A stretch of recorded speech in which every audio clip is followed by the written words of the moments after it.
नमस्कार विद्यार्थी मित्रांनो. आज आपण ग्रॅव्हिटेशनचे 24 आणि 25 ला विचारण्यात आलेले पीवायक्यूज बघणार आहोत. जो पहिला पीवायक्यू आहे बघा, तो आहे two planets A and B have densities ρ1 and ρ2 and both have radii r1 r2 respectively. The ratio of acceleration due to gravity on A to that of B is. म्हणजे आपल्याला GA अपॉन GB या ठिकाणी find out करायचं आहे. ठीक आहे. दोन planets दिलेले आहेत. एक प्लॅनेट आहे ए, दुसरा प्लॅनेट आहे बी. एची जी काही डेन्सिटी आहे ती ρ1 आहे, बी ची ρ2 आहे. दोघांची रेडियस r1 आणि r2 दिलेली आहे. तर त्या दोघांच्या ग्रॅव्हिटीचा म्हणजे त्या दोघांच्या ॲक्सेलरेशन ड्यू टू ग्रॅव्हिटीचा रेशो विचारण्यात आलेला आहे. मला सांगा G चा फॉर्म्युला काय आहे basic? G is equals to GM upon R square. बरोबर आहे? हं. परंतु आता तुम्हाला मी आधीही सांगितलं होतं, की ज्यावेळेस ते डेन्सिटीला मेन्शन करतात, त्यावेळेस हा जो मास आहे तो डेन्सिटीच्या फॉर्ममध्ये लिहिणं आपल्याला गरजेचं असतं. मग आपल्याला माहिती आहे, की density is equal to mass upon volume असणार आहे. म्हणजेच density into volume is equal to mass बनणार आहे. सो डेन्सिटी इंटू व्हॉल्यूम किती असतो? 4/3 pi R cube is equal to F. ठीक आहे. जर आपण या ठिकाणी ही जर m ची किंमत ठेवली, तर आपण काय म्हणू शकतो? 4/3 pi into rho into R cube. बरोबर आहे. आणि कॅपिटल जी लिहून टाकूयात. हा कॅपिटल आहे G into capital G. Division मध्ये कोण? R square. हा आर स्क्वेअर जो आहे ना, तो इथल्या आर स्क्वेअर सोबत कॅन्सल होतो. म्हणजे ते उरतं कोण? फक्त आर. आता व्यवस्थितपणे एक गोष्ट समजून घ्या. ज्यावेळेस ते आपल्याला डेन्सिटी देतात, त्यावेळेस जीचं आणि या आरचं काय रिलेशन होतं बघा बरं. G is directly proportional to R होतो. बरोबर आहे. ही गोष्ट समजून घ्या व्यवस्थितपणे. मास ज्यावेळेस डेन्सिटीच्या फॉर्ममध्ये आपण लिहितो, त्यावेळेस ॲक्सेलरेशन ड्यू टू ग्रॅव्हिटी आणि आर यांचं डायरेक्टली रिलेशन बनतं. पण जर आपण बघितलं फक्त मासच्या फॉर्ममध्ये जर आपण लिहिलं, तर जी हा या आर स्क्वेअर सोबत इनव्हर्सली प्रपोर्शनल असतो. आलं का लक्षात? मग आपण या ठिकाणी काय म्हणू शकतो? आता इथून जर आपल्याला रिलेशन काढायचं ठरलं, तर जी हा या रो सोबत डायरेक्टली प्रोपोर्शनल आहे आणि इथे एक आर उरलेला आहे ना, त्यामुळे G is directly proportional to rho into R असं आपण म्हणू शकतो. बरोबर आहे की नाही? या फॉर्म्युल्यावरून आपण हे रिलेशन जे ते फाइंड आउट करू शकतो. मग आपल्याला काढायचं कोणासाठी? ए आणि बी साठी. सांगा बरं मग. GA अपॉन GB जर म्हटलं तर आपण काय म्हणणार? रो पहिल्याची काय डेन्सिटी 1, रेडियस काय आहे त्याची R1, रो1 R1 अपॉन रो2 R2. तर हे जे आहे हे आपल्याला भेटणार आहे बघा. तर आपलं करेक्ट आन्सर कोणता आहे? रो1 R1 इज टू रो2 R2. म्हणजे सेकंड ऑप्शन जे आहे ते करेक्ट असणार आहे. यानंतरचा प्रश्न बघूयात. The gravitational pull of the moon is 1/6 of the earth and mass of moon is 1/8 of the earth.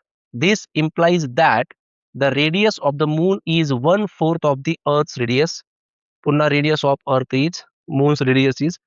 तर या ठिकाणी त्यांनी ग्रॅव्हिटी, मास आणि रेडियस या तिघांचं रिलेशन बनवलेलं आहे. ठीक आहे. तर ऑलरेडी आपल्याला त्यांनी मून आणि अर्थच्या ग्रॅव्हिटी बद्दल आधीच सांगितलं नाही. काय सांगितलंय बघा बरं. ते म्हणतात gravitational pull of the moon is 1/6 of the earth. ठीक आहे. म्हणजे ग्रॅव्हिटेशनल पुल ऑफ द अर्थ. त्याच पद्धतीने मास of moon is 1/8 of the mass of अर्थ. ठीक आहे. इथून आपण असं रिलेशन लिहू शकतो मग. GM आणि या G ला घ्या इकडे upon GE is equal to काय बनतंय 1/6. तसं इथे mass of moon upon mass of earth हे किती बनत आहे? 1/8. ठीक आहे. बोला बरं G चा फॉर्म्युला काय आपल्याकडे? G equal to GM upon R square. म्हणजेच R स्क्वेअर काय झाला इथून? R square is equals to GM upon G. बरोबर की नाही? तिघांचं रिलेशन आपल्याला पाहिजे. कुणाचं? एक ग्रॅव्हिटी, सेकंड मास आणि थर्ड जे ऑप्शन मध्ये रेडियस. ह्या G ला उचला आता इथून. हा तर कॉन्स्टंट झाला. काय रिलेशन येतं? R square is directly proportional to M upon G. समजलं का? मग आता याच्यावरून आपल्याला फॉर्म्युला बनवता येतो. बनवा. काय म्हणणार? Radius of moon upon radius of earth bracket square is equals to, आता या एम सोबत डायरेक्टली प्रोपोर्शनल आहे, mass of moon upon mass of earth into, आणि जी सोबत युनिव्हर्सली उलट लिहा, जीई अपॉन जी एम. ठीक आहे.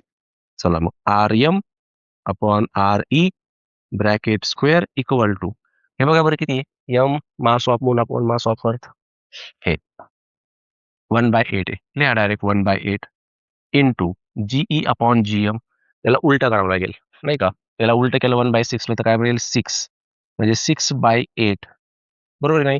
याला 2 ने डिवाइड करूया, 2 3 जा 6 अँड 2 4 जा 8, त्याचा स्क्वेअर काढला तर R M upon R E equal to काय येईल, √3/2, बरोबर आहे नाही. √3/2 येत आहे ना. जर आपण 4 ला बाहेर काढलं तर 2 येतोय, आणि त्यांनी ऑप्शन मध्ये एक दिलेलं आहे बघा, पण 4 त्यांनी रूट मध्येच ठेवलेला आहे, मग रूट मध्येच ठेवा, काही फरक पडत नाही. हे सर्वच आपल्याला काय करावं लागेल, मग रूट मध्ये ठेवावं लागेल, √3/4. मग याला जर आपण उलट लिहिलं तर काय बनेल, असं लिहूयात आपण याला, R E upon R M is equal to √4/3. मग हा आर एम जर आपण पलीकडे पाठवला म्हणजे रेडियस ऑफ मून बनणार, म्हणजे radius of earth is equal to √4/3 radius of moon, बरोबर आहे. एवढा म्हणजे सेकंड ऑप्शन जे आहे ते करेक्ट आहे. आलं का लक्षात. नेक्स्ट क्वेश्चन आहे, the magnitude of gravitational potential energy of a body at a distance r from the center of the earth is E. Its weight at a distance 1.5 r from the center of the earth. बघा या ठिकाणी आपल्याला gravitational potential energy दिलेली आहे. Gravitational potential एनर्जीचा formula काय असतो, तो formula असतो आपल्याकडे G M M upon R. ठीक आहे. तर आपण याला ई म्हणूयात, ते काय बोलले, किती आहे, ई आहे म्हणून. ठीक आहे. म्हणजे ई इज इक्वल टू काय भेटलं आपल्याला, त्याचा फॉर्म्युलाच आहे तो G M M upon R. ही आहे आपल्याकडे कोणती एनर्जी, ग्रॅव्हिटेशनल पोटेन्शियल एनर्जी. आता ते काय म्हणतात की आपल्याला काय फाइंड आउट करायचं आहे, वेट फाइंड आउट करायचं आहे. कधी 1.5 आर एवढं ज्यावेळेस डिस्टन्स बनणार आहे, त्यावेळेस आपल्याला त्या ठिकाणी त्या बॉडीचं वेट जे आहे ते फाइंड आउट करायचं आहे. पण डिस्टन्स किती घ्यायचे, 1.5 आर घ्यायचं. नॉर्मली आपण आर घेतो ना, जर फोर्स काढायचा असेल दोन बॉडीमध्ये, तर फॉर्म्युला काय असतो आपल्याकडे, बोला बरं, capital G into M upon R square घेतो ना आपण, असा फॉर्म्युला. पण आता डिस्टन्स किती ठेवा म्हणतात ते म्हणतात 1.5 आर एवढं डिस्टन्स ठेवा. म्हणजे याच्या जागेवरती मला काय लिहावं लागेल, बोला बरं. 1.5 म्हणजेच काय, 3/2, बरोबर आहे. तर मी याला 3/2 असंही लिहू शकतो, 3/2 आर याचा स्क्वेअर. आलं का लक्षात. झालं बघा, मग सिंपल आहे. त्या ठिकाणी आपण काय म्हणू शकतो, एफ वेट एक प्रकारचा फोर्सच आहे बरं का, याला आपण वेट पण म्हणू शकतो, काही प्रॉब्लेम नाही. त्या ठिकाणी काय येईल, इथे येईल capital G into M upon 3चा स्क्वेअर 9, 2चा स्क्वेअर 4 आर स्क्वेअर. म्हणजेच आपण या ठिकाणी म्हणू शकतो 4/9, बरोबर आहे काय, 4/9 इंटू 1/r. बघा बरं का, मी आता हा जो आर स्क्वेअर होता त्यातला एक आर या ठिकाणी लिहिला, इकडे कोण उरलं, G M M upon R उरला. आणि हे म्हणजे काय बघा बरं, हे म्हणजेच ई आहे, म्हणजे याच्या जागेवरती आपण काय लिहू शकतो, ई लिहू शकतो. म्हणजे काय उरलं, 4e अपॉन 9r. म्हणजेच या ठिकाणी ऑप्शन सी जे असणार आहे बघा, ते करेक्ट असणार आहे. नेक्स्ट क्वेश्चन बघूयात. The time period of a satellite of earth is 24 hours. If the separation between the Earth and the satellite is decreased to 1/4 of the previous value, then its new time period will be. बघा या ठिकाणी सुरुवातीला त्यांनी आपल्याला असं सांगितलं की time period of satellite जो आहे सुरुवातीला तो 24 तासाचा आहे. ठीक आहे. परंतु आता अर्थ आणि सॅटेलाइट यांच्यामध्ये जे डिस्टन्स होतं ना, आधी जे पण काही डिस्टन्स असेल ते डिस्टन्स आता कमी होत आहे. किती होत आहे, 1/4 होत आहे. पहिली जी काही व्हॅल्यू असणार आहे दोघांमध्ये, लक्षात येत आहे का, समजा ही अर्थ आहे आणि हा प्लॅनेट आहे. या दोघांमध्ये डिस्टन्स समजा आधी आर असेल, तर आता डिस्टन्स किती बनणार आहे, r/4 बनणार आहे. मग r/4 जर बनलं तर ते म्हणतात त्याचा जो नवीन टाइम पिरियड असणार आहे तो किती असणार आहे. अत्यंत सोपा प्रश्न आहे बघा. इथे आपण कोणता लॉ वापरणार, केपलर्स थर्ड लॉ वापरणार. केपलर्स थर्ड लॉ काय होता, T square is directly proportional to R cube. बरोबर आहे. यावरून आपण असं म्हणू शकतो T2 upon T1 bracket square is equals to R2 upon R1 bracket cube. ठीक आहे. चला मग T2 अपॉन T1 किती आहे? त्यांनी सांगितलेले 24 तास 24. त्याचा काय करायचा स्क्वेअर इक्वल टू R2 किती होणार आहे सांगा बरं. R2 किती म्हणतात ते 1/4 ऑफ R1 असं म्हणतात. याच्या जागेवरती मी काय लिहिणार 1/4 R1 upon R1 bracket cube. आलं लक्षात. मग या ठिकाणी आपल्याला काय भेटेल T2 upon 24 bracket square equal to आता हा याच्यासोबत झाला कॅन्सल 1/4 चा क्यूब 1 चा क्यूब 1 आणि 4 चा क्यूब लिहायचा आहे आपल्याला. ठीक आहे. तो किती येईल 4 चोक 16 आणि 16 चोक 64 64. ठीक आहे. मग या 1/64 ला मी 1/8 ब्रॅकेट स्क्वेअर असं देखील म्हणू शकतो. मग हा स्क्वेअर या स्क्वेअर सोबत झाला इथे कॅन्सल आणि आपल्याला भेटेल T2 upon 24 is equals to बोला इथे काय उरलं 1/8. मग या 24 ला जर आपण तिकडे घेतलं तर T2 इक्वल टू 24 अपॉन 8 8 3 जा 24 म्हणजे 3 hours 3 तास लागतील त्याला. ठीक आहे. म्हणजे ऑप्शन ए जे असणार आहे ते करेक्ट असणार आहे. यानंतरचा प्रश्न बघूयात. Time period of a simple pendulum on earth surface is T. It's time period becomes xt when taken to a height 2r above earth surface. The value of x will be. बघा या प्रश्नामध्ये आपल्याला simple pendulum जो आहे याचा time period T सांगितलेला आहे. आता याचा हा जो टाइम पिरियड आहे हा xt होतो कधी ज्यावेळेस आपण अर्थ सरफेस पासून 2r एवढ्या डिस्टन्स वरती जातो त्यावेळी याचा जो टाइम पिरियड आहे तो किती होतो xt होतो. तर यामध्ये या x ची किंमत किती असेल असा हा प्रश्न आहे. ठीक आहे. आता सर्वात आधी आपल्याला सिंपल पेंडुलम साठी टाइम पिरियडचा फॉर्म्युला माहिती पाहिजे. तो काय असतो T equals to 2 pi under root of L upon G. बरोबर आहे. म्हणजे इथे जर आपण बघितलं तर जी आणि टी यांचं जे नातं आहे ते इनव्हर्सली आहे. So T is inversely proportional to under root of G असं आपण म्हणू शकतो. कारण या ठिकाणी 2 पाय आणि यल जो आहे तो कॉन्स्टंट असणार आहे. बरोबर आहे. मग हे नातं आपल्याला भेटलं या ठिकाणी. बरं. आता मला सांगा अर्थ सरफेस वरती जी किंमत असणार आहे ग्रॅव्हिटीची ती किती म्हणतो आपण ती असणार आहे जी. बरोबर आहे. अर्थ आहे इथे रेडियस असेल आर. बरोबर आहे. तर या अर्थ सरफेस वरती किती किंमत आहे जी आहे आणि या अर्थ सरफेस पासून आपण किती वर चाललो आता 2r तेवढं वर जात आहोत. मग टोटल डिस्टन्स किती झालं सांगा बरं. इथून इथपर्यंत किती होतं r आणि आता हे किती आहे 2r म्हणजे r प्लस 2r किती झालं 3r. आलं का लक्षात. मग आता आपल्याला जर का जी काढायचं असेल त्याला जी डॅश म्हणायचं गेला समजा जी डॅश म्हणूया तिथे. मग हा जी डॅश किती येईल सांगा बरं. फॉर्म्युला काय असतो आपल्याकडे gm अपॉन आर स्क्वेअर ना. तर आरच्या जागेवरती काय घ्यावं लागेल मला 3r स्क्वेअर घ्यावं लागेल. म्हणजे जी डॅश मला भेटेल gm अपॉन 3 चा स्क्वेअर 9r स्क्वेअर. ठीक आहे. आणि हा काय असतो हा तर जीच आहे ना. हा तर जीच आहे म्हणजे G dash is equal to G upon 9. Check करा बरोबर आहे का. हम्म? तर हे रिलेशन आपल्याला भेटत आहे म्हणजे जी अपॉन 9 एवढी ग्रॅव्हिटी आपल्याला त्या ठिकाणी भेटत आहे. पण आपल्याला टाइम पिरियड काढायचा आहे ना. मग हा फॉर्म्युला वापरूयात आपण आता. ठीक आहे. बघा मग याला म्हणूयात T dash upon T. T dash म्हणजे ज्यावेळेस आता हाईट आपली किती असणार आहे 3r असणार आहे या सेंटर पासून. तर अंडर रूट मध्ये काय लिहिणार आपण जी अपॉन जी डॅश असंच लिहावं लागेल नाही का. लिहा T dash upon T equals to under root मध्ये G upon G dash. G dash किती आहे जी अपॉन 9 आहे. तर हा 9 वरती जाईल हा जी या जी सोबत कॅन्सल हा 9 बाहेर आला तर 3 बनेल म्हणजे टी डॅश काय झाला हा टी पाठवा तिकडे 3t झाला बघा 3t. म्हणजे टाइम त्यांनी काय सांगितलं होतं आपल्याला xt सांगितला होता ना.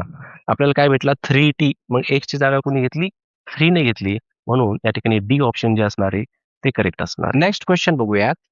The density of new planet is twice that of earth. Density of planet is twice म्हणजे 2 times that of Earth. The acceleration due to gravity at the surface of the planet is equal to acceleration due to gravity म्हणजे gp is equal to ge. If r is the radius of Earth, then radius of the planet would be. तर आपल्याला प्लॅनेटची radius विचारलेली आहे. ठीक आहे. आता या ठिकाणी जर आपण बघितलं तर त्यांनी शब्द वापरलाच डेन्सिटी. मग फॉर्म्युला सांगा बरं जीचा. G is equals to GM upon R square. तर आपण मासला कोणत्या फॉर्ममध्ये लिहिणार? डेन्सिटीच्या फॉर्ममध्ये. तर डेन्सिटीसाठी फॉर्म्युला काय असतो आपल्याकडे? Density is equal to mass upon volume. म्हणजे mass is equal to density into volume. मग व्हॉल्यूम काय असतो आपल्याकडे बोला? Density into 4/3 pi R cube. ठीक आहे. आता हे जे रिलेशन आहे ना जीचं डेन्सिटीच्या फॉर्ममध्ये, ते तुम्हाला डायरेक्ट लक्षातही ठेवायचं आहे बरं का. म्हणजे कॅपिटल जी इंटू आणि एमच्या जागेवरती काय लिहायचं? Rho into 4/3 into pi into R cube divided by R square. तर इथे आर स्क्वेअर इथल्या आर स्क्वेअर सोबत कॅन्सल होतो आणि शिल्लक कोण राहतो? G into rho into 4/3 into pi into R. ठीक आहे. मग इथून जीचं काय नातं निघालं बघा बरं. जीचं डेन्सिटी सोबत जे रिलेशन असतं ते डायरेक्टली प्रोपोर्शनल असतं. म्हणजे G is directly proportional to rho आणि तो डायरेक्टली प्रोपोर्शनल आहे आर सोबत सुद्धा. ठीक आहे. मग आपल्याला त्यांनी विचारलेलं काय आहे? रेडियस ऑफ द प्लॅनेट विचारलेलं आहे. मग जीपी इक्वल टू जी हे रिलेशन तर आपल्याकडे आहेच ना. मग जीपीला जर आपल्या फॉर्ममध्ये लिहिलं तर rho P into R P is equal to याला सुद्धा जीला काय लिहिणार? Rho E into R E. समजलं? डायरेक्टली प्रपोर्शनल आहे ना म्हणून. मग ते शेवटी काय म्हणतात या ठिकाणी सुरुवातीला काय बोलले ते की प्लॅनेटची डेन्सिटी ही डबल आहे. मग प्लॅनेटच्या डेन्सिटीला आपण असं लिहू 2 इंटू रो ई. चालेल? Into R T equal to rho E into R E. R E radius of earth ते तर आरच आहे. आरच लिहा तिथे. मग हा रो या रो सोबत कॅन्सल झाला. या 2 ला पाठवा इकडे. म्हणजे आर पी काय भेटतो आपल्याला? रेडियस ऑफ प्लॅनेट काय बनते? आर अपॉन 2 हाफ बनेल अर्थच्या. म्हणजे ऑप्शन बी जे असेल ते करेक्ट असेल. नंतरचा प्रश्न बघूयात. For a satellite moving in an orbit around the earth at a height h, the ratio of kinetic energy to potential energy. आपल्याला या ठिकाणी रेशो काढायचा आहे. एक सॅटेलाइट आहे जो पृथ्वीच्या भोवती फिरत आहे. पृथ्वीच्या सरफेस पासून एच एवढी त्याची हाईट आहे आणि या हाईट वरती आपल्याला या दोन्ही एनर्जीचा रेशो काढायचा आहे. बघा आता पोटेन्शियल एनर्जीचा फॉर्म्युला काय असतो सांगा बरं? पोटेन्शियल एनर्जीचा फॉर्म्युला काय असतो? GMM upon R. आपण आत्ताच घेतला होता. बरोबर? बरं एक गोष्ट लक्षात ठेवा, पोटेन्शियल एनर्जी ही निगेटिव्ह मध्ये असते बरं का. ग्रॅव्हिटीमुळे ती कशी असते? निगेटिव्ह मध्ये असते. पण फक्त मॅग्निट्यूड आपल्याला हवं असेल तर आपण GMM अपॉन आर लिहू शकतो. आणि कायनेटिक एनर्जी किती असते? किंवा मॉडमध्ये लिहा या पोटेन्शियल एनर्जीला मॉडमध्ये. म्हणजे तो मायनसला ॲब्झॉर्ब करून घेईल. कायनेटिक एनर्जी किती असते? कायनेटिक एनर्जी असते GMM अपॉन 2R. काल आपण हे फॉर्म्युला घेतलंच ना पोटेन्शियल आणि कायनेटिक एनर्जीसाठी. बस ह्या दोघांचा रेशो घ्यायचा फक्त तुम्हाला. कशाचा? कायनेटिक. जर तुम्हाला फॉर्म्युले माहिती असतील ना हे, तर तुम्हाला उत्तर लगेच भेटेल. Kinetic energy upon potential energy. तर कायनेटिक एनर्जी किती आहे? ही आहे GMM अपॉन 2R आणि हा काय आहे? GMM upon R. ते GMM आर आर उरला काय? 1/2. बरोबर आहे. तो उत्तर काय असणार आहे? बी जे आहे ते करेक्ट आन्सर असणार आहे. यानंतरचा प्रश्न बघूया. The height h above the earth surface at which the value of acceleration due to gravity becomes g/3 is. आपल्याला या ठिकाणी हाईट काढायची आहे बघा. जसं आपल्याला माहिती आहे अर्थच्या सरफेसवरती समजा या ठिकाणी जी ची किंमत किती असते? 9.8 असते नाही का? तर आपण नॉर्मली इथे जी असं म्हणतोय. सरफेसवरती किती आहे? जी आहे. बरोबर आहे? मग आपण जसं या सरफेस पासून वरती जाणार आहोत, तर वरती या जी ची किंमत कमी होत जाते. तर त्यांचं असं म्हणणं आहे, की G/3 बनायला पाहिजे. समजा इथं जर का 9 असेल, इमॅजिन करू आपण. समजा इथं 9 असेल, तर 9/3 म्हणजे 3. इथं 3 बनायला पाहिजे. मग ही G/3 किंमत कोणत्या हाईटवरती बनते, असा त्यांनी प्रश्न विचारला. ठीक आहे. मग आपल्याला माहिती आहे, की जर आपल्याला हाईटवरती Gची किंमत काढायची असेल, तर काय फॉर्म्युला असतो आपल्याकडे? बोला. फॉर्म्युला आपण काय घेतो? Gचा फॉर्म्युला काय आहे आपल्याकडे असं नॉर्मली? Gm/rच्या जागेवरती काय लिहितो आपण? R plus H bracket square. बरोबर ना? असाच फॉर्म्युला आहे ना?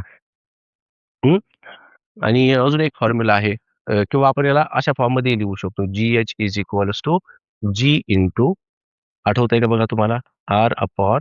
R plus H bracket square. म्हणजे ते आपण G लिहिणार ना, G equal to Gm/r square. या दोघांचा रेशो घेणार. मग हा फॉर्म्युला आपल्याला भेटत असतो. कालही आपण याने एक्झाम्पल सॉल्व्ह केलेले आहे. मग हा GH किती आहे बघा बरं? हा GH किती आहे? हा GH आहे G/3. बरोबर आहे? मग ह्या GHच्या जागेवरती मी G/3 लिहितो. हा G तसाच ठेवूयात आणि आता इथे R म्हणजे रेडियस ऑफ द अर्थ हे ॲज इट इज ठेवायचं. त्याला काही नाही करायचं. म्हणजे R प्लस एच ब्रॅकेट स्क्वेअरला तसंच ठेवावं लागेल. हा G या G सोबत काय होईल? कॅन्सल होईल. 1/3 equal to R upon R plus H bracket square. आता स्क्वेअर काढूयात. यांना याला रूटमध्ये टाकूयात. म्हणजे हा बनेल 1/√3 equal to R upon R plus H. आलं का लक्षात? आता तिरका गुणाकार करून घ्या. म्हणजे काय येईल? R plus H into 1. So this is R plus H is equals to √3R. मग या R ला पाठवा पलीकडे. तर एच काय बनेल? √3R minus R. R ला घ्या कॉमन. सो √3 मायनस 1 ब्रॅकेटच्या बाहेर R. म्हणजे या ठिकाणी आपलं जे बी ऑप्शन आहे बघा, ते करेक्ट आहे. The height at which the weight of the body becomes 1/16 of its weight on the surface of the earth. हा प्रश्न सुद्धा तसाच आहे बघा. अशा प्रकारचा एक प्रश्न आपण या आधीही सोडवलेला आहे. तर तुमच्या लक्षात येत असेल प्रश्न अशाच प्रकारचे रिपीट होतात बघा. फक्त काय होतं त्या ठिकाणी थोडी व्हॅल्यू जी आहे ती बदलत असते. आता आपण जो फॉर्म्युला घेतला तोच फॉर्म्युला आपण या ठिकाणी वापरू शकतो. फॉर्म्युला काय होता?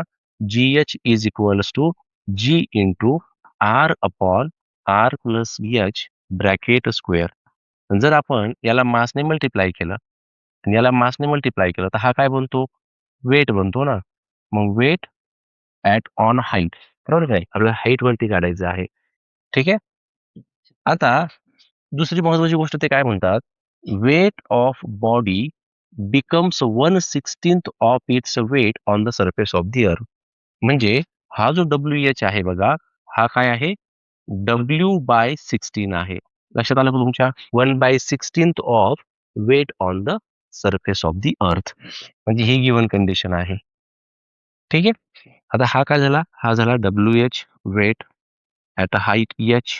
हा झाला W म्हणजे वेट ऑन अर्थ आणि इकडे R upon R plus H bracket square. मग याच्या जागेवरती काय लिहिणार आपण? W/16 लिहा. So W/16 equals to W आणि इथे R upon R plus H bracket square. हा W या W सोबत झाला कॅन्सल. उरलं काय? 1/16. आता एक काम करू का? इथे स्क्वेअर आहे बघा. हं? मग हा 16 कशाचा स्क्वेअर येतो? 4चा. इथे 4 लिहितो आणि हा स्क्वेअर लिहायची गरज नाही आता. इथे राहणार R upon R plus H. करा तिरका गुणाकार. काय येईल? R plus H is equals to 4R and therefore I can say H is equals to हा R पलीकडे पाठवा. तर बनेल 3R. तर उत्तर जे आहे बघा ते सेकंड ऑप्शन मध्ये आहे. हं? एक शेवटचा प्रश्न बघूयात. Two identical metal spheres are kept in contact with each other, each having radius r centimeter and rho is the density of material of metal spheres. The gravitational force F of attraction between them is proportional to. आता आपल्याला या ठिकाणी force आणि radius आणि density यांचं काय relation आहे हे सांगायचं आहे. ठीक आहे. त्यासाठी आपल्याला काय करावं लागेल बघा. सर्वात आधी आपल्याला मासला डेन्सिटीच्या फॉर्ममध्ये लिहावं लागेल. ठीक आहे. तर आपल्याकडे फॉर्म्युला आहे डेन्सिटीचा. डेन्सिटी इज इक्वल टू काय आहे? मास अपॉन व्हॉल्यूम आहे. त्यामुळे मास काय होईल या ठिकाणी? मास होईल डेन्सिटी इंटू व्हॉल्यूम. त्यामुळे mass is equal to density into आणि व्हॉल्यूम किती असतो? 4/3 पाय आर क्यूब. म्हणजे इथून आपण असं म्हणू शकतो की जे मास आहे that mass is directly proportional to rho R cube. कारण ही टर्म तर कॉन्स्टंट झाली ना, त्यामुळे हे रिलेशन आपल्याला भेटेल मासचं डेन्सिटी आणि रेडियस सोबतचं. ठीक आहे. आता ते म्हणतात की दोन आयडेंटिकल मेटल स्पियर्स हे एकमेकांमध्ये काय करतायत? कॉन्टॅक्ट मध्ये आहेत एकमेकांच्या अशा पद्धतीने. ठीक आहे. तर याची रेडियस किती आहे? आर. याची पण रेडियस किती आहे? आर. म्हणजे दोघांच्या सेंटरमध्ये आता डिस्टन्स किती झालं? आर प्लस आर म्हणजे 2r. बरोबर की नाही? मग ग्रॅव्हिटेशनल फोर्सचा फॉर्म्युला आहे आपल्याकडे. F is equal to capital G into capital M into M upon R square. तर आरच्या जागेवरती लिहितो मी 2r ब्रॅकेट स्क्वेअर. ठीक आहे. हं? मग इथे आपल्या काय लक्षात येतं आता? हे मास इंटू मास, मासचा स्क्वेअरच होणार. सारखीच आहेत ना. त्यामुळे मासचा स्क्वेअर होईल. तो capital G into M square upon 4r square असं रिलेशन बनेल. बरोबर आहे? मग आता हा तर कॉन्स्टंट आहे. समजायला जर मी काढलं तर रिलेशन काय बनतं? F is directly proportional to M square and inversely proportional to R square. बरं एम म्हणजे कोण आहे? एम कशासोबत प्रोपोर्शनल आहे? रो आर क्यूब सोबत प्रोपोर्शनल आहे. म्हणजे याला आपण थोडंसं जर एक्सटेंड केलं तर आपण असं म्हणू शकतो की रो आर क्यूबचा square divided by R square. आलं का लक्षात? म्हणजेच काय? F is directly proportional to rho square R raise to 6 divided by R square. मग हा स्क्वेअर जो आहे तो इथल्या स्क्वेअर सोबत कॅन्सल करा. म्हणजे F is directly proportional to rho square आणि ते किती उरतील मग? R raise to 4. तर R raise to 4 rho square. बघा ऑप्शन कुठे आहे? R raise to 4 rho square. Option B जे असणार आहे ते करेक्ट असणार आहे. ठीक आहे.